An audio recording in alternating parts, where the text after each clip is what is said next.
Entonces les decía, ¿me escuchan? Les decía, la disyuntiva entre el empleo o el desempleo y la inflación. ¿Cómo era que se llamaba ese modelo?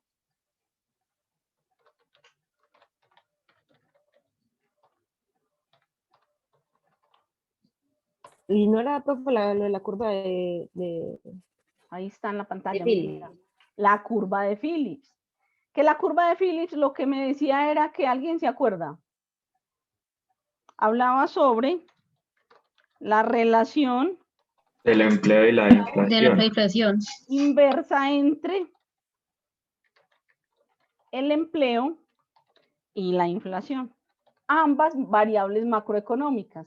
Y este, pues, un buen ejemplo de lo que es un modelo. Entonces, así trabaja la macroeconomía. Pero Lenin lo mencionó ahorita y decía, sí, profe, pero venga que Mankiw nos dice que es que un modelo tiene varias características. Ahora sí, Lenin, características del modelo. Véalas aquí, cómo funcionan los modelos. Véalo aquí.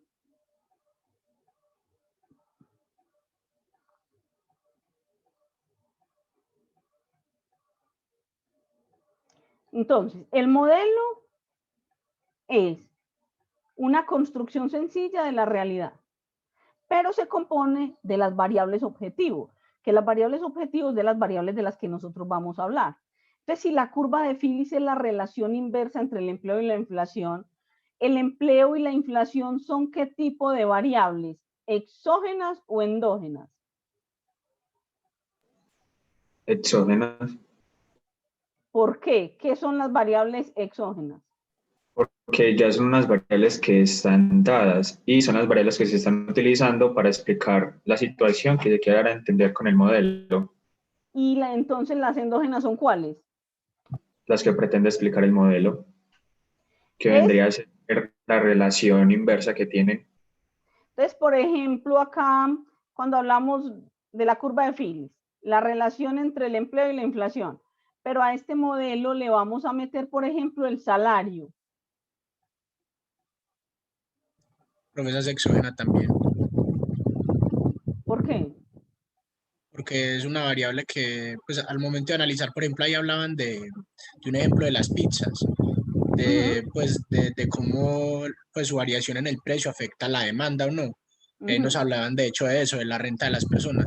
Entonces es algo que es muy difícil saber cuál es la media de la renta de las personas que están demandando pizzas en ese momento, por lo que es una variable que está dada. Ok, muy Entonces bien. ahí la pintan como constante. Entonces miremos ahora la variable salud pública, por ejemplo, pandemia, frente a la curva de Phillips. ¿Qué tipo de variable sería?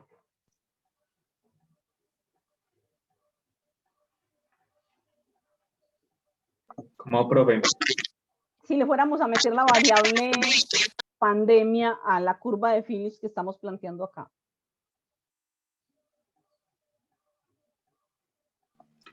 Yo diría que sería una endógena. ¿Por qué?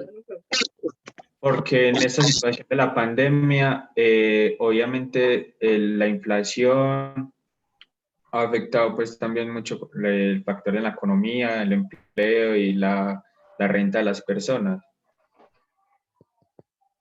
Sí.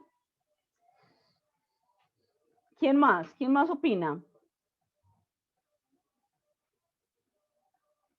Yo quiero que leamos este pedacito entre todos, porque me interesa mucho que esto le quede claro a todos, no solamente a Alejandro y a Sebastián. Mire lo que dice aquí. Dice, los economistas también utilizan modelos para comprender el mundo. De hecho, eso es lo que construimos todo el tiempo, modelos, ¿cierto? Me perdí. Pero los modelos de los economistas es más probable que estén hechos de símbolos y ecuaciones. Ojo, también hay modelos teóricos, matemáticos y estadísticos, no solamente matemáticos, que es lo que la gente cree. ¿Listo? Bueno, entonces dice, los economistas construyen sus economías de juguete. Pues no me gusta la frase, pero digamos que sí, como las maquetas de los arquitectos. para ayudar a explicar las variables económicas como las que mencionamos ahorita, que ya les voy a decir porque siempre trabajan con las mismas, pero es que básicamente el objetivo de la macroeconomía son estas 3 variables. Entonces, los modelos económicos muestran a menudo en términos matemáticos las relaciones entre las variables. Estas relaciones son muy importantes porque ayudan a determinar detalles relevantes, de importancia e irrelevantes en esas conexiones que uno va encontrando entre las variables. Es muy difícil que uno llegue a relacionar 2 variables que no tienen ningún tipo de correlación. Y digamos que la magia en la abstracción, de la que nosotros hablamos también mucho tiempo, la abstracción es esa capacidad que tenemos de ir identificando las variables que nos van a dar algún tipo de información. ¿Ok? Entonces uno va adquiriendo como cierta habilidad y decir, bueno, entre esta variable y entre esta puede haber cierta correlación. Se plantea el modelo y dependiendo de las características de los supuestos que usted plantee, pues resultará pues digamos, usted podrá afirmar que si hay una relación importante o no. Entonces, los modelos tienen 2 tipos de variables, las exógenas y endógenas. Las endógenas son las que un modelo trata de explicar, como decían los compañeros. En el caso de Phillips, Phillips trata de explicar la inflación en su relación con el empleo o con el desempleo. Entonces, si la relación es con el empleo, cada vez que más emplea gente, ¿qué pasa con la inflación? ¿Aumenta o disminuye? Si es inversa, tiene que disminuir. No. Lo que pasa es que es inversa con el desempleo.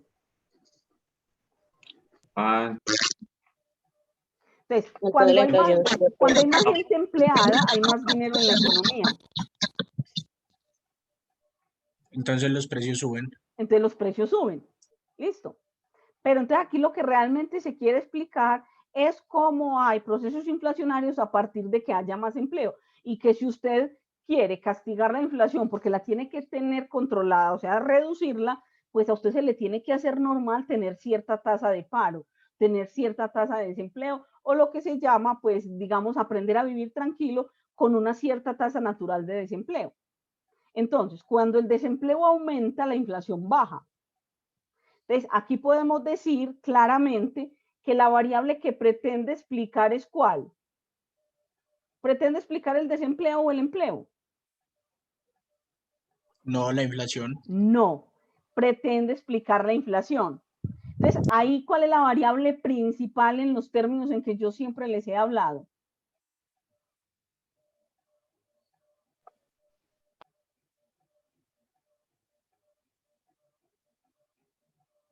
La variable principal en ese modelo vendría a ser el empleo y el desempleo. No, la variable principal, ¿cómo va construida la curva de Phil y Sebastián? La inflación va en el eje de las ordenadas o de las abscisas. Hagamos memoria. De las ordenadas. De las ordenadas, ¿cierto? ¿Dónde iba graficado P? En las ordenadas, ¿cierto? Y cuando usted está planteando funciones en función de f de x para derivar, iría igualmente graficada en las ordenadas. Entonces, la variable principal es la inflación. Esa es la variable que pretende explicar. En la curva de Phillips pretende explicar la inflación. Si aumenta el empleo, la inflación aumenta. Si aumenta el desempleo, la inflación disminuye. Ahora, las variables exógenas son las que se consideran dadas. ¿Cuál es la variable que se considera dada en el modelo de la curva de Phillips?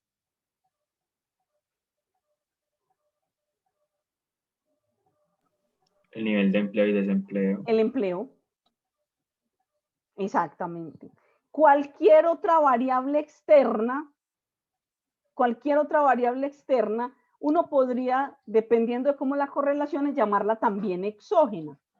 Entonces, el fin de un modelo es mostrar cómo afectan las variables exógenas a las endógenas. Entonces, aquí podemos decir, ¿qué le pasa a la inflación cuando el empleo aumenta? ¿Qué le pasa a la inflación cuando el empleo disminuye? Entonces, en la demanda, En la demanda, ¿el precio es exógeno o endógeno? Cuando estamos hablando de cantidad demandada. Profe, es endógeno. Entonces, ¿cómo quedaría? ¿Cuál es la variable que pretendemos explicar? ¿La demanda o el precio? La demanda. Entonces, la demanda es la endógena. Y el precio es un dato dado. El precio es un dato dado. Si lo que quiero identificar es la demanda. Pero si lo que quiero identificar es el precio, pues sería al contrario. O sea, lo que tenemos que tener muy claro es cuál variable es la que yo quiero analizar. Eso es todo lo que yo quiero que tengan claro. ¿Cuál es la variable que yo quiero analizar? ¿Cuál es la reina del modelo? O sea, profe, en las que uno se quiere concentrar son endógenas y las que sirven para explicar eso son exógenas. Exactamente, que son los datos dados. Listo. Entonces, ¿qué resultado tengo si tengo esto? Pero si yo cambio esto, ¿qué puede pasar? Entonces, básicamente funciona así. Y aquí, pues digamos que aquí hacen pues el análisis en tanto a la oferta y en tanto a la demanda. Entonces, aquí, por ejemplo, aquí quiero explicar la demanda. Dadas cuáles variables, listo, el precio y el ingreso. Aquí quiero explicar la oferta, dado que el precio del producto y el precio del mercado, ¿sí? Y aquí, pues quiero hallar el equilibrio, donde se encuentran estas dos, dadas las condiciones anteriores. Y el modelo termina siendo esto. Es el modelo de oferta y demanda que conocemos también. Básicamente eso es lo que tenemos que tener claro. ¿Cuál es la variable que yo quiero explicar? Y aquí, pues digamos que en estos términos vuelven y nos explican cómo se halla el equilibrio y nos hablan también un poco, aunque con otra terminología, de las variables principales y de las variables secundarias. Entonces, cuando la variación, digamos, o la afectación del modelo es la variable principal, hay un movimiento. Cuando es otra variable adicional, hay un desplazamiento. Es muy importante tener esto aquí claro porque aquí vamos a ver desplazamientos todo el tiempo. Entonces, ¿quién me quiere contar qué pudo haber pasado aquí?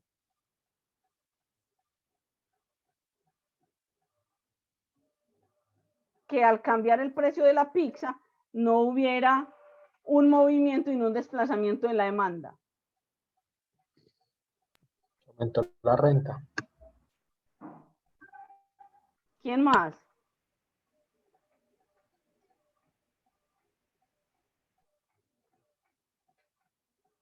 Entonces, aquí hay un aumento de la renta que es una variable secundaria de la curva de demanda. Y aquí probablemente tuvo que haber sido una variable secundaria de la oferta, como por ejemplo, ¿cuál? El precio de los insumos. Costos de producción. Ok, pues es muy bueno que tengan claro esto que ya vimos en fundamento, lo repasamos en micro, porque aquí lo vamos a necesitar, pero a gran escala. ¿Hasta ahí van conmigo o alguna duda?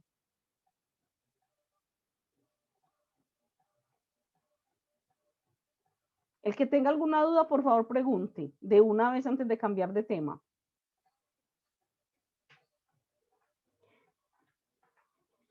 Bueno, muchachos, ¿a qué hace referencia entonces los precios rígidos y los precios flexibles? ¿Qué significa eso en macroeconomía? Profe, los flexibles son los que pueden cambiar a corto plazo y los rígidos son los que pues están a largo plazo. Entonces, ojo muchachos, que yo creo que yo se los dije la clase pasada, vamos a trabajar la macroeconomía desde el corto plazo y desde el modelo de largo plazo y el modelo de corto plazo. Entonces, ¿qué característica en términos de precio tiene el modelo a largo plazo?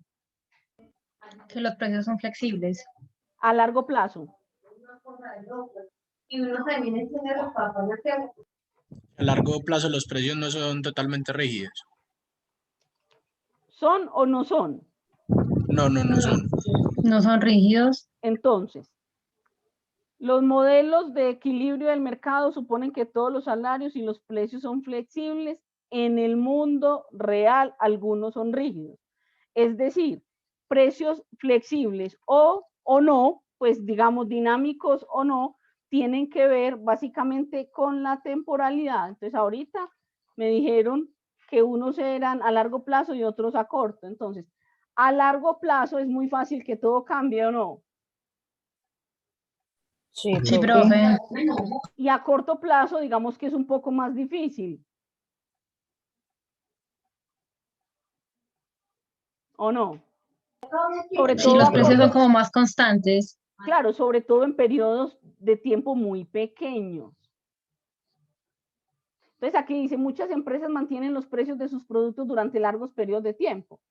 Por ejemplo, aquí hablan sobre las revistas y todo esto, ¿cierto? Pero digamos que en algunos casos, pues los precios sí cambian constantemente, pero digamos que no es lo más común. Sin embargo, es muy importante que ustedes tengan claro que aquí dentro del curso le van a hablar todo el tiempo, que le presenten un modelo, le van a hacer la claridad con qué tipo de precios se está hablando. Entonces aquí dice, cuando un precio es rígido, no significa necesariamente que los modelos no se puedan analizar. No, claro que sí, porque básicamente solamente habría una o pocas variables constantes.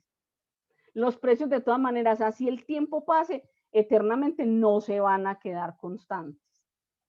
En algún momento cambiarán. Sin embargo, es importante a veces dejar algunas variables constantes para poder analizar otras. Es que digamos que la rigidez de una variable, sea el precio o cualquier otra, a lo que nos lleva más bien es a poder analizar otras variables a su alrededor.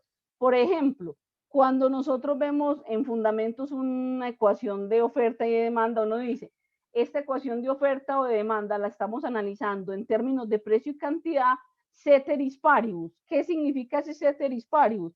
Que las variables como el ingreso, los gustos, otros vendedores, perdón, otros compradores, las expectativas del mercado van a estar constantes. No es que no cambien, sino que para hacer ese análisis es necesario que el gusto sea el mismo. O sea, no vamos a pensar si a la gente le gusta o no le gusta el producto.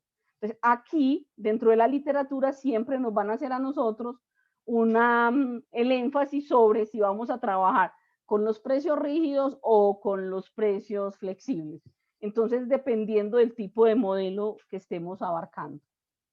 Ok, ahora, ¿cuál es entonces? Profe, pero en Hola. general se utilizan flexibles. A ver, digamos que la teoría clásica, la economía de largo plazo, básicamente utiliza los precios flexibles. La de largo plazo va a pensar en que podrían cambiar los precios, ¿cierto? Y en el corto plazo, en algunos, van a ser rígidos, porque en el corto plazo, pues seguramente se va a querer analizar unas variables en particular. Entonces, digamos que básicamente a corto plazo, la mayoría de los precios podrían ser rígidos, porque no habría espacio pues para un cambio de precio, por el horizonte temporal, porque son menos tiempo o menos años, por ejemplo. Si nosotros vamos a hacer un análisis trimestral, del Producto Interno Bruto, es difícil que los precios de los bienes cambien. Pero si nosotros vamos a hacer un análisis del Producto Interno Bruto a largo plazo, obviamente tendrán que cambiar, sobre todo si estamos hablando del PIB nominal. Entonces, la temporalidad tiene que ver con la capacidad que tiene la economía de que el precio cambie. Listo. Lo mismo el salario. Si yo voy a hacer un análisis de un salario en un año, es difícil que los salarios cambien, pero a largo plazo digamos que pueden cambiar, mucho más fácil. De hecho lo hacen pues, en una economía más real, de hecho lo hacen. Ahora, ya teniendo esto claro, la pregunta es, cuando el macroeconomista construye el modelo, lo analiza y lo propone, ese análisis que hace lo debe hacer como un análisis positivo o como un análisis normativo.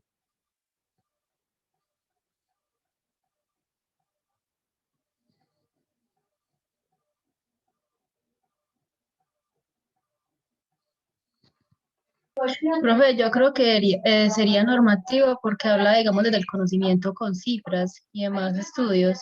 ¿Qué es el análisis normativo? ¿Quién nos acuerda?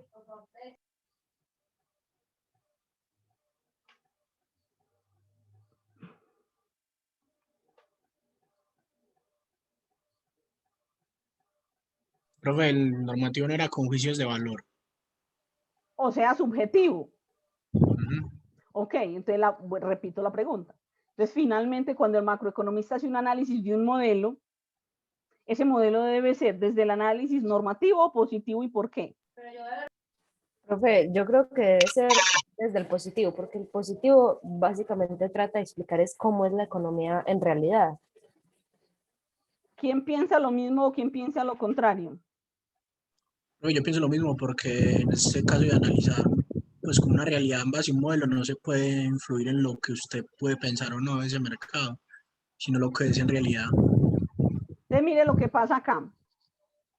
Los economistas cogemos la historia, la historia en cifras, o sea, matemáticas, la historia teórica, escogemos unas variables, planteamos un modelo y la correlación entre esas variables la tenemos que expresar de manera positiva, sin subjetividades. Tenemos que describir lo que realmente allí está pasando. Por ejemplo, ahorita que yo les mostré por acá la curva de demanda, yo les dije, esto debe ser un cambio en una variable secundaria de la oferta. Porque son las que la desplazan. Pero es que no podría decir otra cosa, ¿cierto? Cuando ya me dicen, no, es que eso tiene que ver con el precio de los insumos, o sea, costos, eso es un análisis positivo, ¿cierto? Pero cuando uno dice, venga, pero es que el precio de la pizza debería ser más alto, no es que la pizza es un bien de lujo, ¿eso es un análisis positivo o normativo? Normativo. Ya es normativo porque ya no es lo que es, sino lo que yo quisiera que fuera. Entonces, una pregunta, ¿la política económica que plantean los gobernantes para resolver los problemas de la sociedad, esa es positiva o normativa? Normativa. Esa sí es normativa. ¿Y por qué? Profe, porque cada uno desde el punto de vista trata de buscar como estrategias, soluciones a diferentes problemas, pero lo que por ejemplo para ustedes es primordial solucionar, para mí puede que no lo sea. Exactamente. Entonces, uno después de analizar el modelo dice, no, pero venga, es que esto debería ser así. Y lo escribe. Profe, pero entonces desde ese punto de vista lo normativo en algún punto no se podría convertir en positivo, Lo que porque pasa es si que en lo verdad esa solución normativo, sirve sería como lo real. lo que pasa es que lo normativo se debe basar en el positivo, que es el análisis de los números y de la historia. Y entonces ahí yo ya puedo decir, no es que yo creo que sí se les puede subir el salario por esto y por esto. Ahí yo ya estoy opinando, eso es normativo, pero ese normativo va basado sobre la prueba de que si se sube el salario, ¿sí? O la otra variable que me interese, no sé, cualquier otra, pues reacciona de X o Y manera. Entonces, pues decirte que lo normativo se puede convertir en positivo, yo creo que no, porque es que el positivo realmente es la lectura de lo que ha venido pasando, lo que se puede demostrar. Entonces, ¿qué hacemos los economistas? Los economistas todo el tiempo hablamos en términos normativos, prácticamente porque es que lo que queremos es resolver el problema y cada solución que uno propone está llena de sentimiento y de subjetividades, aunque tenga como soporte la investigación. De hecho, cuando uno escribe un artículo científico con base científica, ¿sabe uno dónde pone lo normativo? En las recomendaciones, en las conclusiones. Entonces uno coge un texto como esto, Lenin y compañeros, que les, lo cerré, que les mostré ahorita. Bueno, ya no sé cómo abrirlo otra vez para no enredarme. Que les mostré ahorita, uno dice, yo quiero saber qué piensa este autor. Y entonces uno se va a la parte de el resumen, la introducción, de pronto las recomendaciones y las conclusiones. Porque ahí ya el autor, no, yo sí lo voy a buscar porque es que sí me sirve como ejemplo. Uno dice, no, es que ahora resulta que es que el autor, propone que se haga esto o aquello. Mire, este era el que le estaba buscando ahorita. Este es el que yo les quería mostrar. Yo creo que es este. Este es este. No, pero ¿cómo así? Y entonces a mí se me olvidó cómo llama el texto.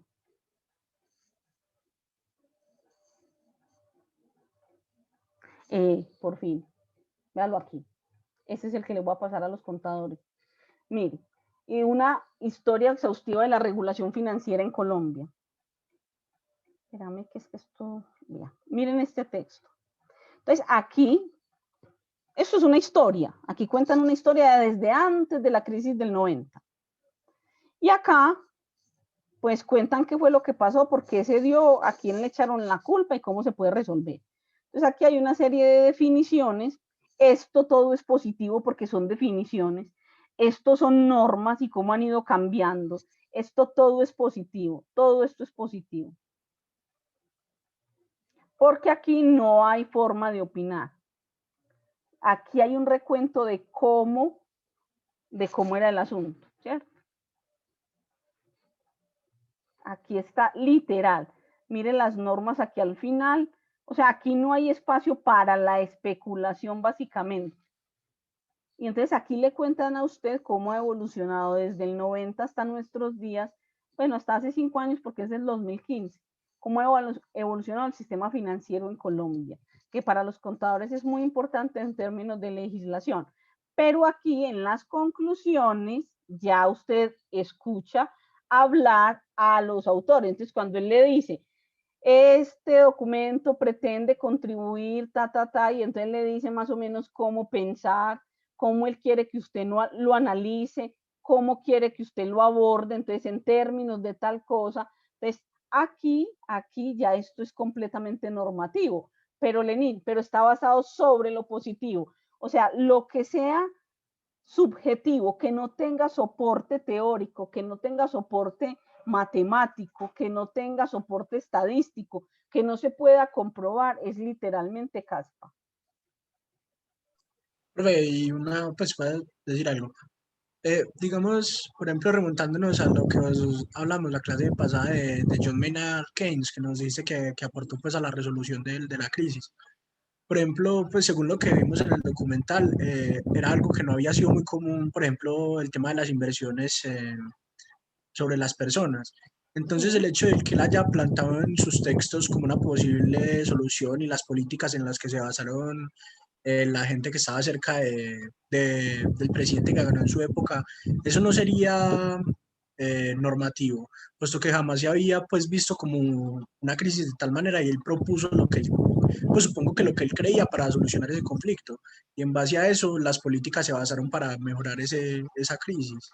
Aquí decís una cosa muy interesante y es que las políticas son normativas, porque la política que se propone es lo que debería ser, pero eso está respaldado con lo positivo. Entonces, ¿cuál es el respaldo de John Maynard Keynes para la resolución de ese conflicto? Esto.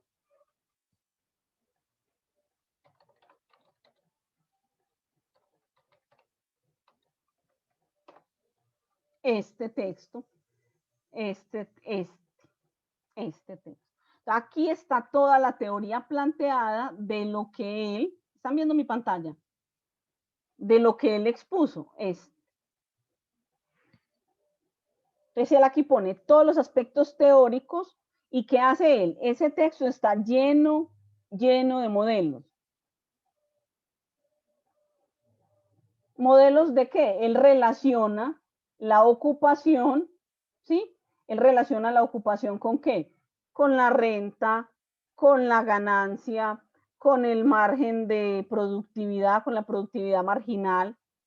Él relaciona el interés, digamos, con la cantidad de dinero en la economía para ver cómo operan las inversiones, la cantidad de dinero en la economía, el dinero líquido o el efectivo, los otros tipos de dinero. O sea, el hombre aquí incluye un montón de términos que hasta el momento eran muy poco conocidos y lo que hace es plantear un montón de modelos.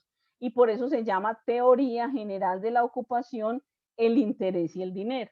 Entonces, lo que tú dices básicamente es que John Maynard Keynes se sentó a hacer modelos y a sacar conclusiones, ¿cierto? Y con las conclusiones a proponer política. Por eso el texto fue publicado hasta 1936. La suerte es que él ya llevaba cositas avanzadas. Es que ellos eran un grupo de estudio. Lo que pasa es que el más representativo era este. Y ahí había otro personaje que trabajaba con él, pero llegaron a un punto en que se fueron distanciando. ¿Qué fue quién? A ver si se acuerdan. Que también lo mencionan en el video.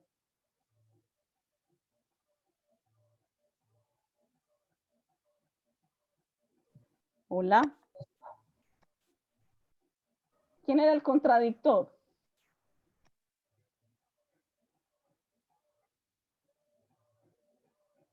¿Sí se vieron el video todo?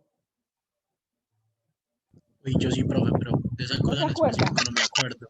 Del otro economista, que lo criticó muchísimo y que ha tenido razón en algunas cosas. Sin embargo, eso no le resta importancia a lo que decía Keynes. Sebastián, se me quedó muy callado y no me gusta. No, pero yo estoy escuchando, estoy pendiente de la clase. Ah, pero a mí me gusta que me hable. ¿Qué hacemos pues? ¿No se acuerda? De Hayek. Ah, sí, profe, de Ah. Friedrich. Sí. Hayek. Entonces, aquí en este texto les estoy remarcando algunos economistas importantes que han ganado el premio Nobel, digamos, por contribuciones básicamente a la macroeconomía. Entonces sería muy rico que ustedes les pegaran una miradita. Yo tengo un libro que si a ustedes les gustara tanto la economía como a mí, de pronto habrá alguno que les guste más. Ese libro le encantaría, yo lo vi ahorita.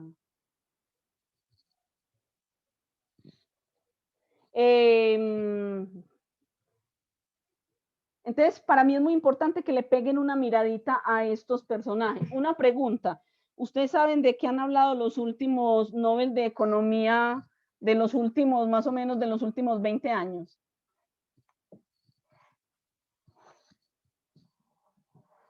Les hago la pregunta, es porque no han sido aportes a la macroeconomía, sino a la micro. Bueno, que es Milton Friedman.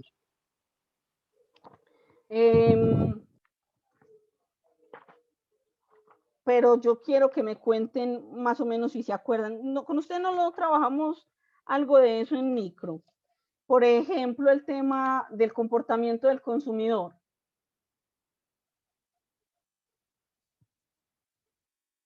¿Alguien ha oído mencionar algo de eso? De la psicología de la economía. Profe, el comportamiento no es como la renuencia al riesgo. El pequeño empujón de Thaler, que habla de que todas las personas, cómo tomamos decisiones las personas, relacionado con lo que la compañera menciona y que todos necesitamos que nos den un pequeño empujón y que tiene que ver qué tipo de consumidores somos. Entonces está Thaler con su texto Un pequeño empujón y los últimos, no estos, sino los anteriores que hablaron sobre la economía del bienestar, que son una pareja de esposos y un hindú, que ellos logran demostrar que la desigualdad económica sí se puede combatir. El libro que estaba buscando para mostrarles es este. Este es un librito que cualquier profesional debería conocer, sobre todo si le gusta hablar de Marx.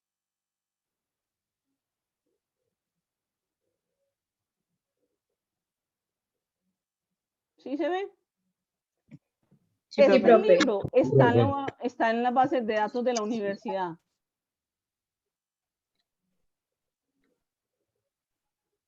Está en Digitalia, yo creo. Sí, ahí está, yo lo bajé, yo lo leí ahí.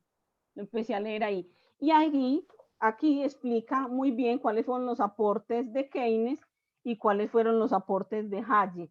Básicamente frente a la solución del problema de la crisis del 30. Lo que pasa es que pues yo no se los quise mostrar antes de que me hicieran la tarea, porque básicamente aquí estaba la tarea. Entonces, mejor no. Friedrich August von Hayek.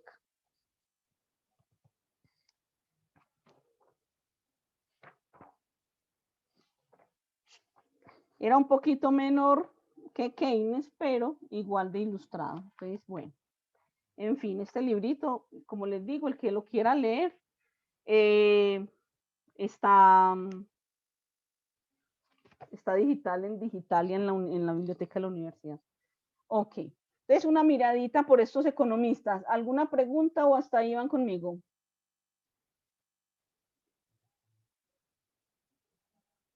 No, profe, estamos bien. Ok, muy bien, listo. Ya esto se va a cortar y volvemos. Entonces vamos a sacar, será 5 minuticos como para ir al baño además, y seguimos con este capítulo, con los datos macroeconómicos para que empecemos a hablar, pues digamos, del objeto de la macroeconomía y a definir variables porque tenemos un centenar de variables para atacar. Listo. Entonces, muchachos, nos vemos a las... Y esto ya se va a cortar. Nos vemos a las y 35. Son las 2:25 en el mío. Listo, profe. Listo. Listo, profe. Bueno, muchachos, entonces Listo. aprovechen y tomen agüita y vayan al baño.